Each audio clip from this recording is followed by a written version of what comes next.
neoplastik neoplasm itu berasal dari mononuklear fagositisik yaitu makrophag dan dendritic cell atau histiosit.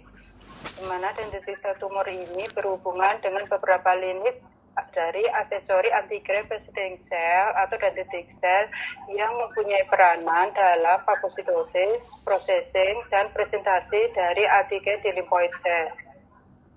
Secara epidemiologi, tumor dari histiosit ini sangatlah jarang, kurang lebih sekitar 1% dari keseluruhan tumor dari limfonod maupun dari soft tissue.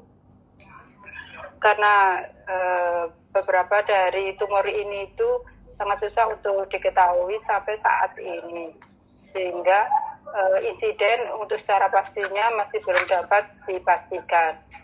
Secara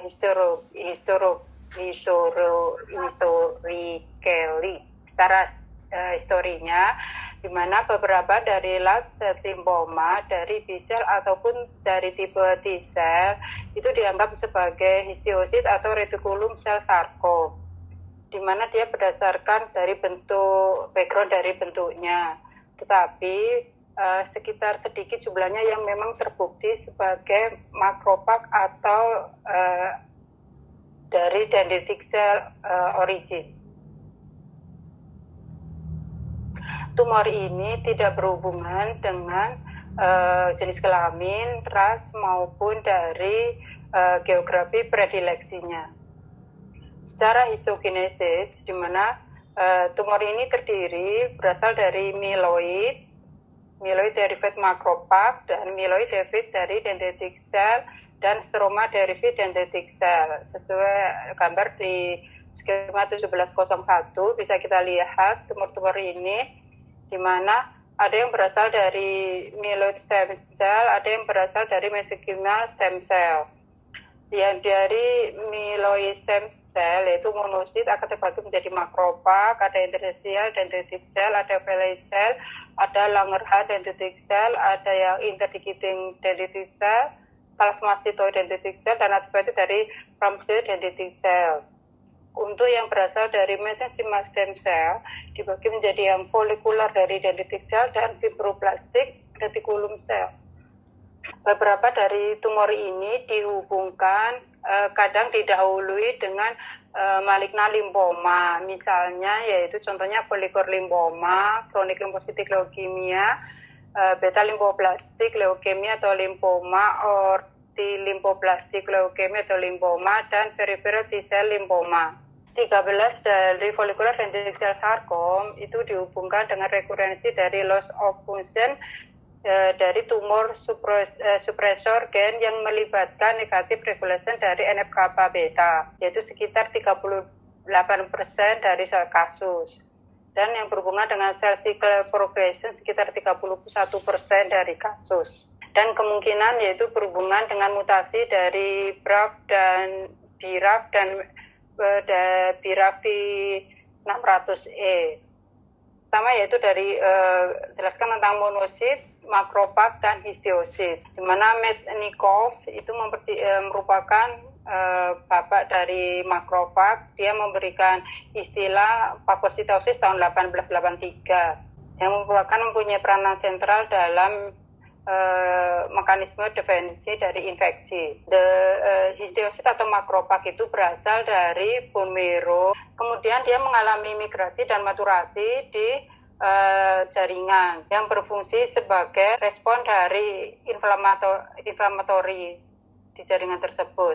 Ini susah sekali ya membedakan antara leukemia infiltrat monositik atau yang berasal dari histiocytic sarkom. Kalau misalnya tanpa cuma berdasarkan dari morfologinya saja. Aktivasi dari fagositit itu is not a prominent feature dari, bukan hanya yang menonjol dari gambaran dari histiocytic malignancy, tetapi ada beberapa gambaran yang utama yang berhubungan dengan hemophagocytic syndrome, di mana hemophagocytic syndrome ini sangat penting untuk dari non-neoplastic proliferation, kelainan dari non-neoplastic proliferation, untuk membedakan beneran ini berasal dari neoplasma histiocytic, di mana hemophilia syndrome ini bisa secara genetik, bisa juga kelainan dari bawaan. Itu table itu bukannya original, maksudnya adalah yang sebelah kiri itu udah nggak dipakai lagi diagnosisnya, ya nggak? The histiocytic malignancy, vanishing diagnosis, jadi udah nggak dipakai lagi, udah nggak ada. Jadi yang dipakai yang sebelah kanan dok, yang dulunya ini sekarang jadi yang ini. Mana dok? Jadi bukan yang tadi ini dipikirkan, ini bukan. Sekarang ini itu nggak ada. Diagnosis sebelah kiri itu udah nggak ada lagi. Mangga, Prof. Hatur nuwun. Ya, sok terus. Di tabel yang 1702 ini menjelaskan tentang marker-marker yang diperlukan untuk memperjelas dari diagnosis tersebut, yaitu misalnya Langerhans histiocyte, terus interdigiting dendritic cell, terus follicular dendritic cell, sesuai pada tabel ini. Kita lanjut. Yaitu yang berikutnya myeloid derived dendritic cell atau dendritic cell or antigen presenting cell yang ditemukan di berbagai tempat dan diaktifasi. Dendritic cell or antigen presenting cell ini bisa ditemukan di berbagai tempat. Langerhans cell ini spesialis sebagai dendritic cell di mukosa, tempatnya di mukosa dan di kulit. Dan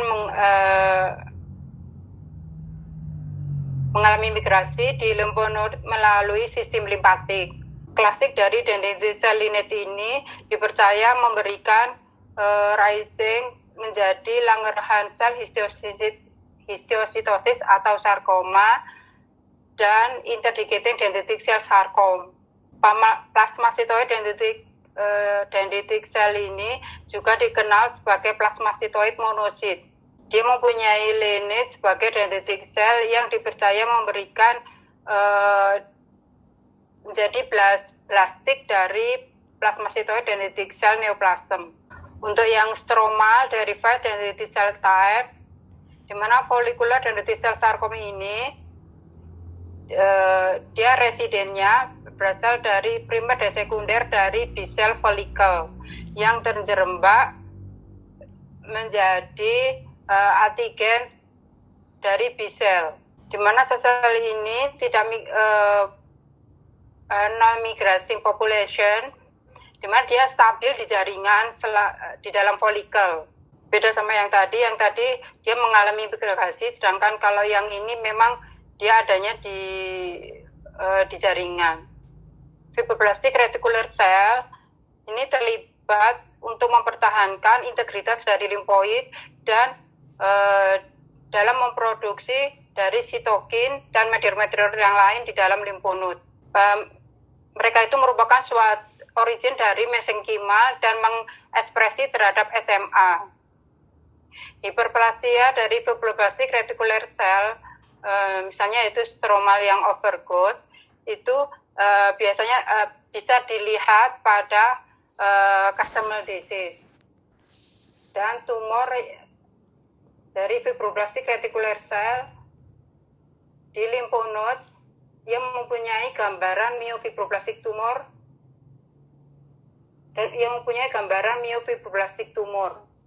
Prognosis dan predictive factor, di mana secara konsistensi bahwa treatment dari histiocytic dan dendritic cell neoplasm ini yaitu bervariasi dan tidak spesifik. Biasanya itu dilakukan eksisi biopsi. Untuk penggunaan dari radioterapi maupun kemoterapi itu masih didebat-debatkan. Prognosis tergantung dari favorable dari tumor tersebut ya, dari relapse-nya, terus biasanya tumor yang lebih besar atau sudah menyebar yang membutuhkan kemoterapi biasanya mempunyai prognosis yang buruk.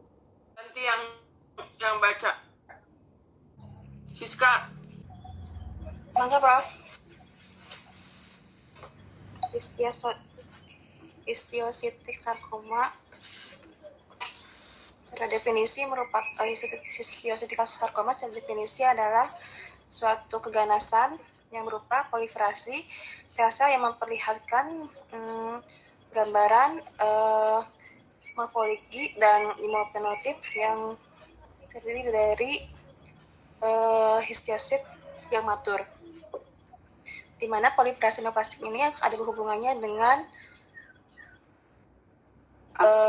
akut monocytic leukemia yang sebagai pengecualian. Ini adalah true histiocytic lymphoma.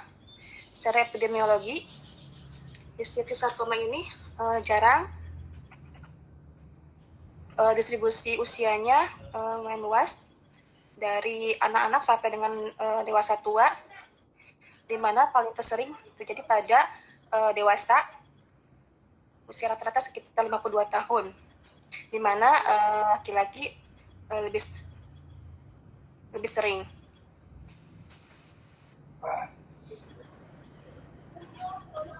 Beberapa kasus dihubungkan dengan prior atau metachronous low-grade lymphoma, terutama follicular lymphoma, tapi juga dapat disertai dengan chronic lymphocytic leukemia atau small lymphocytic lymphoma.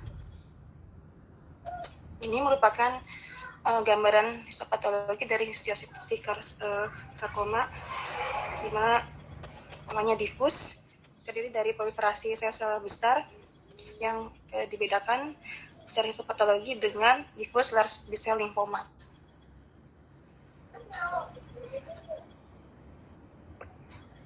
Secara etiologi atau penyebabnya tidak diketahui, tapi di beberapa kasus dapat terjadi pada pasien dengan mediastinal germ cell tumor, di mana terseringnya adalah malignant teratoma dengan atau tanpa komponen dari yolk-sac tumor. Di beberapa kasus yang lain juga dapat dihubungkan dengan malignant lymphoma atau dengan myelodysplasia dan leukemia. Secara lokasi, biasanya di ekstranodal, lebih sering di traktus intestinal, kulit, dan di jaringan lunak. Beberapa kasus memperlihatkan gambaran lymphadenopati. Di beberapa pasien walaupun jarang terdapat gambaran gejala sistemik dengan terlibatan beberapa lokasi, terutama kadang-kadang dihubungkan dengan malignant histiocytosis. Secara gejala klinis memperlihatkan massa yang soliter, tapi dengan gejala sistemik, seperti adanya gambaran terdapat demam dan penurunan berat badan. Dapat juga adanya gambaran manifestasi di kulit, dari terlihat seperti jinak dengan adanya rash sampai dengan lesi soliter, sampai adanya gambaran seperti tumor pada telapak ekstremitas. Pasien-pasien dengan lesi intestinal kadang memperlihatkan gambaran obstruksi usus. Ada juga gambaran hepatosplenomegali dan dihubungkan dengan pasitopeni. Lesi litik di tulang juga dapat terlihat. Secara makroskopis, tumor terdiri dari secara mikroskopis, tumor terdiri dari poin difus dengan proliferasi non-kohesif dari sel-sel besar dengan gambaran distribusi sinusoidal yang dapat terlihat pada kelenjar getah bening, liver, dan liem, di mana sel-sel proliferasinya dapat terlihat monomorfik atau telemorfik. Sel-sel neoplastik yang individual biasanya ukurannya besar dan bentuknya bulat sampai oval. Focal area dari focal area of spinding atau sarkomatoid area dapat terlihat.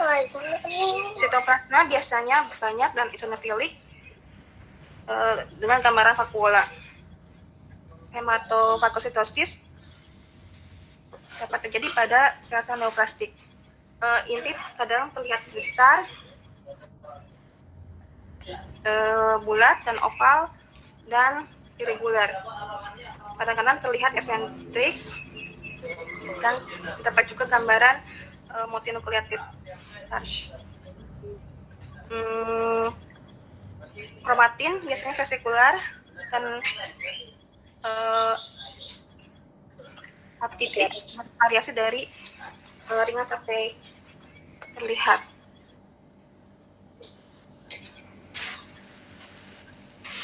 Di mana pemeriksaan IHK merupakan hal yang penting yang harus dilakukan untuk membedakan dengan harsel neoplasma, terutama harsel limfoma, melanoma, dan karsinoma. Secara IHK, di sini memperlihatkan ekspresi pada marker histiosit, terutama CD163, CD68, atau KP1 dan PGM1, dan lisozim dengan typical absent of Langerhans cell atau CD1A atau Langerin, follicular dendritic cell atau CD21, CD35, dan myeloid cell atau CD13 MPO marker. Baik CD68 dan lisozim memperlihatkan gambaran granular sitoplasma. Lisozim terwarnai di bagian golgi. Sedangkan CD163 terwarnai di membran sel dan atau sitoplasma. Kita memberikan gambaran ekspresi lemah pada CD15. Sebagai tambahan, itu kadang-kadang memberikan gambaran positif pada CD45, CD45RO, dan HLA-DR. Kadang-kadang bisa memberikan ekspresi positif pada S100, walaupun biasanya lemah dan vokal. Tidak ada gambaran positif pada spesifik B-cell dan T-cell marker. CD4 kadang-kadang memberikan gambaran positif dengan di bagian sitoplasma, di mana pada profil genetiknya kasus dari histiocytic sarcoma ini mempunyai pengaturan IG klonal, terutama ada hubungannya dengan low grade B-cell lymphoma. Di beberapa kasus dihubungkan dengan positif follicular lymphoma, di mana genetik dengan backbone kromosom di BCL2 locus. Pada beberapa kasus adanya 5 dari 8 kasus yang dihubungkan dengan mutasi DLAF M600E. Secara prognosis dan prediktif, histiocytic sarcoma ini merupakan neoplasma yang agresif dengan respon yang buruk pada terapi.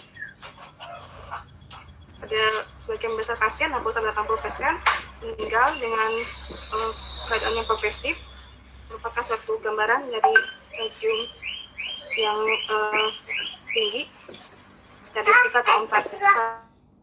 Pada beberapa kasus, pada sebagian besar kasus, sekitar 70% pasien. Ada pasien-pasien dengan localized disease dan tumor primary yang ukurannya kecil, mempunyai prognosis yang lebih baik. Nanti, Hani. Mangga, Prof. Jadi, tumor derived from Langerhans cell. Secara definisi, tumor ini berasal dari Langerhans cell yang terdiri dari dua subgrup yang dibagi ke dalam dua grup. Yang dibedakan secara derajat dari sitologi atipiahnya dan clinical agresif, yaitu Langerhans cell histiocytosis dan Langerhans cell sarcoma. Kemudian Langerhans cell histiocytosis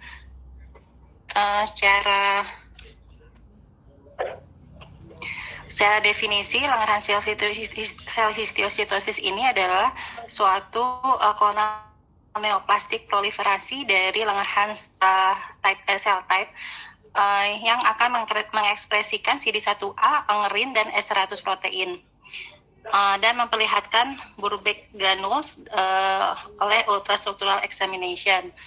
Kemudian sinonimnya adalah Langerhans-Cell granulomatosis, solitary lesion histiocytosis. Kemudian secara epidemiologi,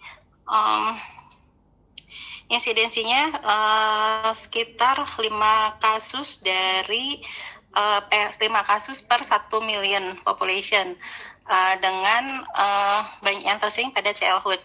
Kemudian dia predileksinya terbanyak pada laki-laki dengan rasionya 3,7:1, dan banyak ditemukan pada populasi kulit putih dari Northern Europe, kemudian dan jarang pada populasi kulit hitam. Kemudian primary LCH dari paru-paru biasanya sering ditemukan karena diakibatkan karena dari merokok, pada perokok.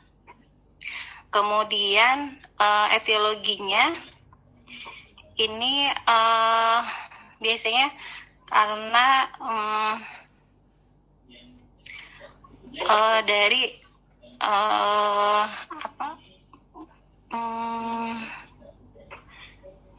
etiologinya ada IL-1 loop model, katanya disebutkan bahwa dia menyebabkan karena bisa menyebabkan IL-1 loop model ini has been proposed dari patogenesisnya, dan berdasarkan dari high level dari tirosin fosfatase SH1 bilangnya, dan akan meningkat pada level dari IL-17A pada peripheral blood dan jaringan dan lesi pada jaringan. Kemudian lokasinya ini biasanya single site dan dapat pula bisa di beberapa tempat. Kalau misalnya yang single site biasanya pada tulang, kalau misalnya yang atau dia juga dapat diseminasi dan multisistem. Kemudian dominasi lokasinya biasanya yang soliter ini dari tulang dan bisa juga ke jaringan soft tissue, misalnya pada femur, vertebra, pelvic bone, dan ribs, tulang. Kemudian ke bawah ini, dan juga sering juga pada lymph node kulit, jarang pada lymph node kulit, paru, dan biasanya multifokal lesi dapat ditemukan pada bone dan kejaringan lunak. Kemudian secara gejala klinis, pasien ini unifokal dan biasanya ditemukan pada anak-anak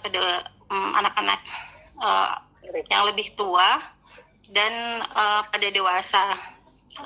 Dia pada bone biasanya akan ditemukan litik lesi yang masuk ke korteks. Kemudian lesinya soliter dan bisa juga di beberapa tempat yang seperti bentuk translation, atau bisa juga dia akan ke lymph node. Kemudian pasien ini biasanya bisa menginvasi ke skull dan mandibular, biasanya sering. Terus pasien ini juga bisa multisystem involvement. Kalau pada bayi, pada infant atau pada bayi, biasanya kalau menurut WHO dia akan gejalanya akan memperlihatkan demam, sitopeni, dan skin rash, skin, dan bone lesion serta hepatosplenomegaly. Kemudian secara mikroskopik, gambaran kuncinya adalah LCH cell, dan bentuknya biasanya bulat, sekitar ukuran sekitar 10 sampai mikrometer, intinya tipis, kemudian nuklear ATP-nya minimal, mitosisnya bervariasi dan dapat meningkat tanpa atipia. Kemudian sitoplasmanya moderate abundant dan sedikit eosinofil. Kemudian karakteristiknya akan bervariasi. Biasanya akan terlihat adanya eosinofilik dan histiosit. Kemudian plasma selnya sedikit. Kemudian pada lesi awal, LCH sel ini akan lebih banyak terlihat atau predominan, dan dia akan mengelilingi terlihat pula eosinofilik dan neutrofil. Pada yang lesi yang lama, LCH sel ini akan menurun jumlahnya dan akan lebih makrofag serta jaringan serta fibrosis. Kemudian jika pada lymph node dia bisa terdapat pada sinus terdapat infiltrasi sekunder pada prakortek. Kemudian di spleen nodular pulpa merahnya. Kemudian pada liver dia akan memperlihatkan intrahepatik biliari. Kemudian pada biopsi bone marrow akan terlihat adanya bone marrow involvement. Kemudian pada klaster yang lebih besar dari LCH ini akan memperlihatkan akan kita dapatkan adanya eosinofilik. Ada beberapa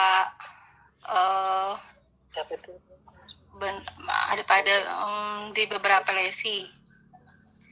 Biasanya bisa di limfoma atau di sarkoma.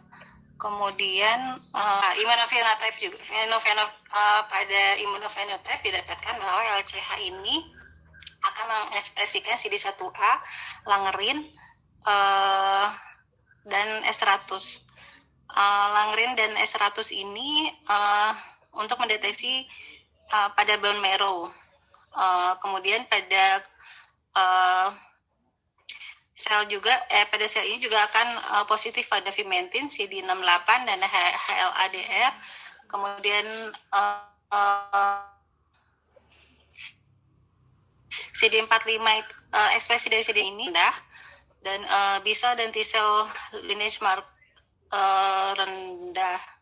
CD30 dan follicular dendritic cell tidak ada atau absen.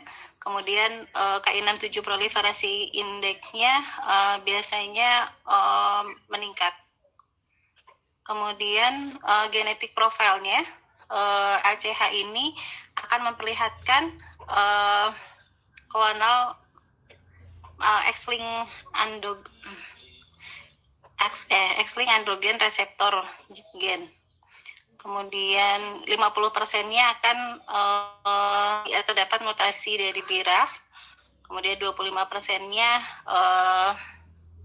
mungkin berhubungan dengan mutasi MAP2K1. Kemudian secara prognosis lebih dari 99%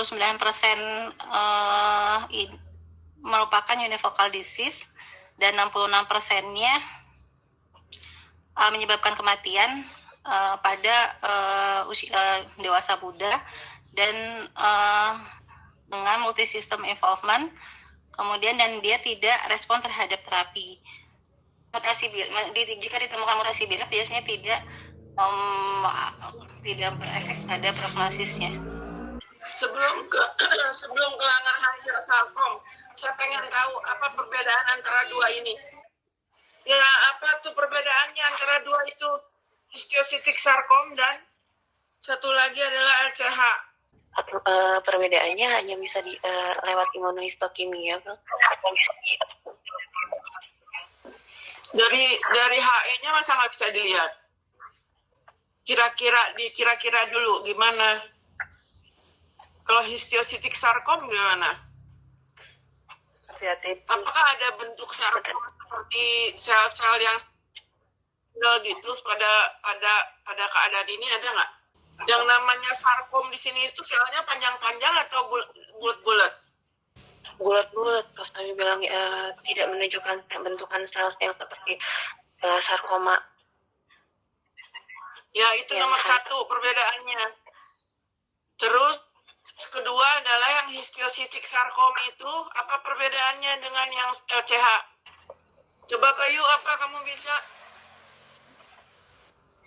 Kan Prof ingin menjawab, Prof. Jadi kalau yang histiocytic sarkom sesuai dengan namanya, pertama untuk tumor-tumor di golongan ini kita harus mengetahui morfologinya, apakah lebih mengarah ke morfologi histiosit atau memilih ke Langerhans cell. Kalau di antara dua ini nanti dibuktikan selanjutnya oleh marker-marker imunistokimianya. Untuk tadi etiologi rata-rata memang tidak diketahui dengan jelas, begitupun epidemiologi untuk tempat dan lainnya bisa hampir sama. Tapi yang saya pahami dari gambaran mikroskopis yang khas, kalau untuk histiocytic sarkom tadi patternnya itu adalah diffuse proliferation of large cell. Jadi sel-selnya besar, biasanya ukurannya lebih dari 20 mikrometer. Jadi oleh karena itu sering salah didiagnosis sebagai diffuse large B-cell lymphoma. Nah, untuk intinya eosinofilik sama seperti Langerhans cell histiocytosis, tapi yang membedakan kalau Langerhans cell histiocytosis tadi adalah clue-nya itu adalah sel LC atau sel Langerhans cell. Ini ada ciri khusus pada intinya, yaitu intinya grup, berlobus, terus terlipat, dan kadang ada indentasinya seperti itu, Prof. Kalau secara mikroskopis. Nah, tetapi ada satu lagi yang berbeda apa? Sel-sel infiltratnya mungkin, Prof. Iya, jadi pada histiocytic sarkom nggak ada tuh. Radang itu nggak ada. Yang kedua adalah histiocytic sarkom harus dibedakan dengan DLBCL, limfoma. Apa bedanya dengan limfoma? Kita pikir dari IHK maka lineage sel B-nya negatif, positif sarkom. Ya, jadi pada kasus-kasus dengan marker B, marker T, CD45 ada, itu harus dipikirkan bahwa itu adalah ini sarkom, dua ini. Yang satu tidak banyak sel radang, yang satu banyak sel radang. Itu ya?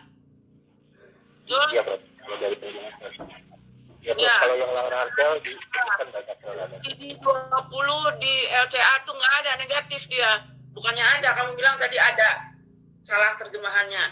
Jadi dua-duanya nggak ada. CD20, CD3 tuh nggak ada. Di kedua ini. Yang perbedaannya adalah di HE-nya, bahwa yang pertama HE-nya histiocytic sarkom itu nggak ada infiltrat. Kalau yang LCH ada eosinofil ada. Ya. Kemudian yang HC apa? Satu lagi perbedaannya. Imunohistokimianya apa? Untuk histiocytic sarkom itu marker histiosit seperti CD68, CD163 atau cytokinin. LCH? Kalau pada LCH itu marker CD1A langerin tambahannya bisa S100. Iya, tapi jadi perbedaannya yang mana? Yang langerinnya itu sama CD1A. Di mana ada, di mana yang tidak ada? Di histiocytic sarkom ada di histiocytic sarkom tidak ada CD1A, sedangkan di Langerhans histiocytosis CD1A-nya positif. CD68 CD68 positif di 68 itu marker histiosit ini di histiocytic sarkom, tetapi negatif di Langerhans histiocytosis. kata siapa? Ulang lihat lagi. CD68 Positif juga, Prof. dua-duanya positif. CD68-nya dua-duanya positif. Iya, dua-duanya positif. Jadi yang membedakan, jadi kalau misalnya kita ada seperti demikian, pertama tidak ada CD20 negatif, CD3 negatif, LCA, segala rupa negatif, maka harus dipikirkan mungkin dari histiocytic atau LCA, gitu ya. Baik. Lalu kita buat CD68 positif. Oke, positif. Tambah lagi apa? CD1A berarti. CD1A dan S100. S100. 100 ya, Prof. Ya, kalau histiocytic sarkom dia negatif, kalau misalnya LCH dia positif. Itu yang perbedaannya. Kemudian lokasinya ada di mana aja nih? KGB dua-duanya bisa nggak? Bisa. Hah? Bisa. Bisa. Bisa. Kulit Bisa. Kulit bisa. Kulit yang histiosit. Kulit keduanya bisa. Histiosit. Umur penderita Yang LCH lebih muda, Prof, pada anak-anak yang histiocytic lebih dewasa. Tua. tua. 52 tahun. Tua. Histiosit. Children bisa nggak? Kalau yang kecil bervariasi, Prof, bisa dari infansi sampai usia tua. Tetapi Iya. Jadi yang khas histiocytic sarkom itu bisa dari anak-anak bayi, ya. Ya, dari infansi sampai usia tua. Sekarang saya tanya, apa bedanya dendritic cell dengan Langerhans cell? Siapa yang bisa jawab? Ari, Langerhans cell itu Langerhans cell adalah dendritic cell yang ada di muka dan di kulit ya, oke, Prof, ya. terus kalau dendritic cell, Dia bagian dari makrofag. jadi dendritic cell dengan Langerhans cell sama nggak?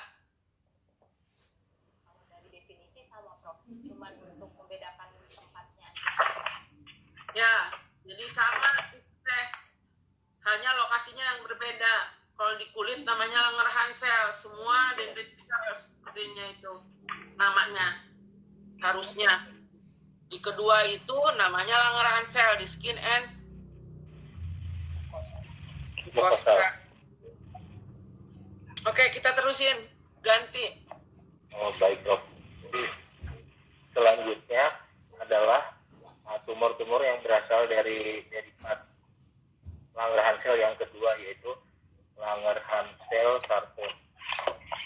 Untuk Langerhans cell sarkom ini secara definisi adalah tumor high grade dengan fitur sitologis yang menunjukkan banyak keganasan dan secara fenotip khas untuk Langerhans cell.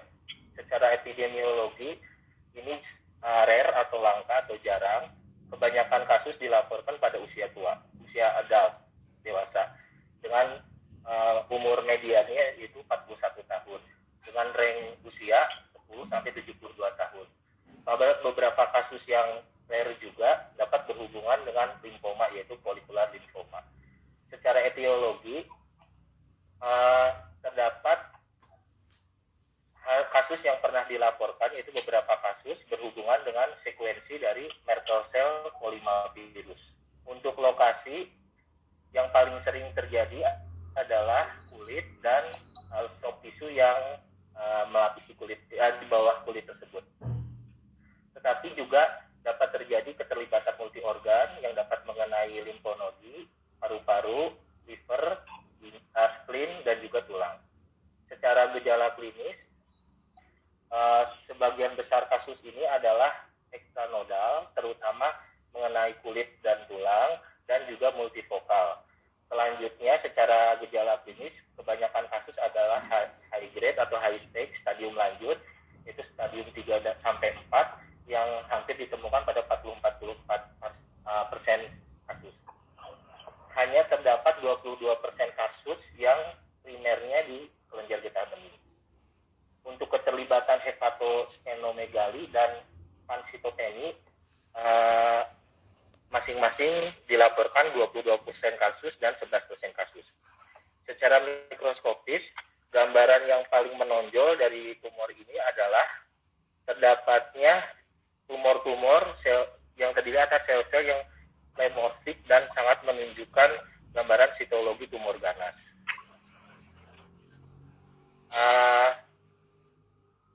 Dan gambaran tumor ini biasanya bisa dibuktikan secara fenotipe atau ultrastruktural. Nantinya ini derivatnya berasal dari Langerhans-Sell, tetapi secara mikroskopis HE biasa sulit untuk melihatnya karena sangat pleomorfik sekali. Untuk intinya biasanya menggumpal dan intinya biasanya jelas. Anak intinya beberapa sel dari tumor ini juga memiliki kompleks grup dari Langerhans-Sell histiocytosis cell. Jadi seperti kita ketahui sebelumnya pada LCH, intinya dari sel tumor itu akan menunjukkan grup. Nah, pada Langerhans-Sell sarkom ini kita akan menemukan beberapa sel yang menunjukkan gambaran seperti pada LCH. Untuk angka mitosisnya biasa tinggi, yaitu lebih dari 50 mitosis per 10 HPS. Kadang-kadang seperti pada LCH,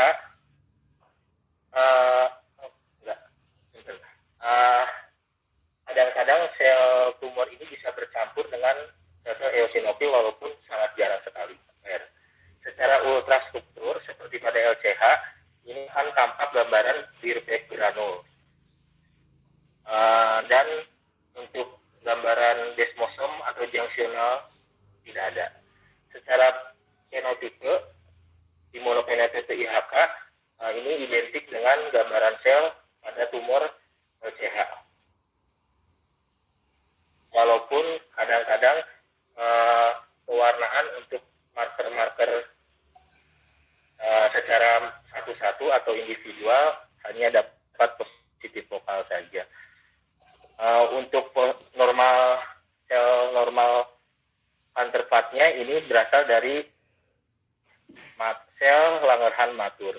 Secara profil genetik ditaporkan setidaknya satu kasus dengan mutasi di RAP V600E.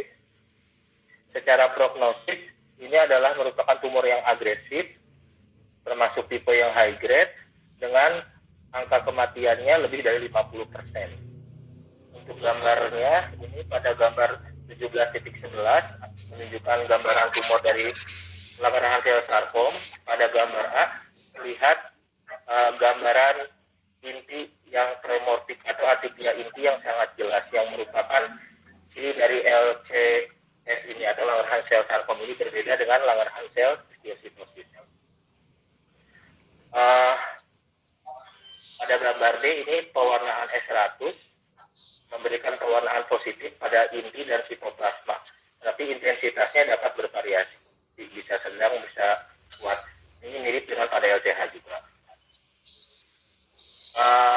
Untuk gambar C ini tumornya mengekspresikan positivitas pada CD1A yang lebih bervariasi dibandingkan positivitas CD1A pada LCH.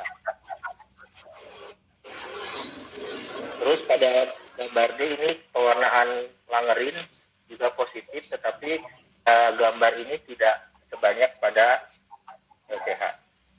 Terus ada gambar 17.12 yaitu tentang Langerhans-Sell sarkom juga, yang gambar A adalah lesi di tonsil pada laki-laki usia 31 tahun. Terlihat atipia inti atau atipia sel yang sangat jelas. Terus pada gambar B adalah pemeriksaan KI67-nya yang tinggi. Oke, jadi apa perbedaannya dengan LCH? Yang pertama itu Prof, kalau dilihat dari kode ICD-nya untuk LCH tadi stripnya 1, kalau pada Langerhans sarkom stripnya 3 ganas. Jadi kalau yang LCH mungkin dianggap lesi borderline. Untuk epidemiologinya pada LCH tadi bisa bervariasi, bisa pada anak, bisa pada dewasa, bisa pada tua, tetapi untuk pada yang sarkom ini lebih banyak pada usia tua. Terus untuk etiologinya tadi pada LCH itu ada model L1 tadi yang dijadikan patogenesis. Kalau yang di LCS sarkom ini beberapa kasus dilaporkan berhubungan dengan Merkel cell polymavirus. Untuk lokasinya paling banyak ini kalau pada LCS ini di kulit dan jaringan tisu di bawahnya. Kalau pada LCH tadi bisa lebih bervariasi. Tetapi di LCS ini juga bisa melibatkan multi organ. Untuk gambaran klinisnya LCS ini karena lebih agresif biasanya ditemukan pada high grade, yaitu tumor-tumor yang gambaran klinisnya lebih berat dibandingkan LCH.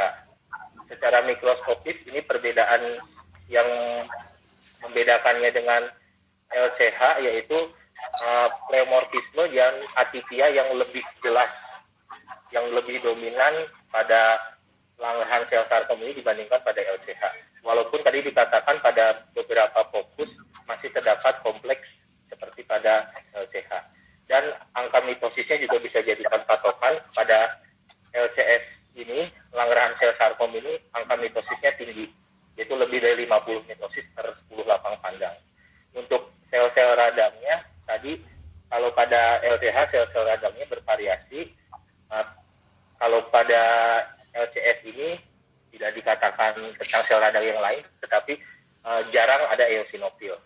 Secara ultrastruktur sama Prof, dan imunophenotype sama, jadi secara ultrastruktur Bilbek granulnya bisa dilihat, dan secara imunophenotype memberikan positivitas terhadap marker-marker Langerhans yaitu CD1A, Langerin, dan juga marker tambahannya S100, hampir sama. Untuk genetiknya tadi setidaknya kalau pada kasus ini mutasi BRAF pernah dilaporkan.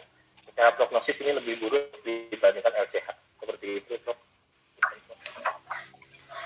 Ya, oke. Itu ya harus diingat tuh. Jadi kalau misalnya KI67-nya tinggi banget, itu kita nggak boleh bilang bahwa itu cuma LC, Langerhans histiocytosis, tapi itu harus kita sebut sebagai sarkoma, ya. Itu yang harus dilihat. Jadi KI67 itu penting banget.